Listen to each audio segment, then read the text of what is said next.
கிரகதோஷங்களிலிருந்து நம்மை பாதுகாக்க வேண்டும் என்று சொன்னால், நம்மை நாமே பாதுகாத்து கொள்ள வேண்டும் என்று சொன்னால் என்ன பண்ணணும் சொன்னா, நிறைய புண்ணிய காரியங்களை செய்து கொண்டே வர வேண்டும்.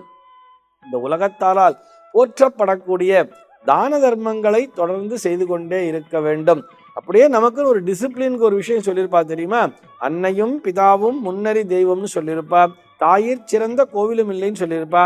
ஆக பெற்றோரை மதித்து நடக்க வேண்டும். முதல் பாயிண்ட் இதுதான், பெற்றோரை மதித்து நடக்க வேண்டும். தாயார் என்ன சொல்றாளோ அதையும் கேட்கணும். அவரை தினந்தோறும் வணங்க வேண்டும். பெற்றோருக்கு பாத பூஜை பண்ணாலே நிறைய தோஷங்கள் விலகி போயிடும் சொல்லுவார். இதுக்கு நமக்கு நிறைய கதைகள்லாம் கூட சொல்லியிருப்பார் தெரியுமா? புராண கதைகள்ல கூட சொல்லியிருப்பார். ஒரு பக்தர் தன்னுடைய, அதாவது ஒரு கிருஷ்ணனின் மேல் அபார பக்தி உடையவனாம் அவன் என்ன பண்ணுவான்னு சொன்னா, தன்னுடைய பெற்றோருக்கு பாத பூஜைகளை செய்து கொண்டிருப்பான். அந்த நேரத்திலே வாயிலே கிருஷ்ணன் அழைக்கும் பொழுது கூட, சற்று நேரம் பொறுப்பா, நான் எங்க அப்பாவுக்கு கால் அமுக்கி விட்டுட்டு இருக்கேன், அவர் நல்லா தூங்கிடட்டும், அதுக்கப்புறம் எழுந்து நான் அவனை தரிசனம் பண்றேன்னு சொல்லிட்டு கிருஷ்ணனையே இரண்டாம் பட்சமாக வைத்தானாம் அந்த பக்தன்.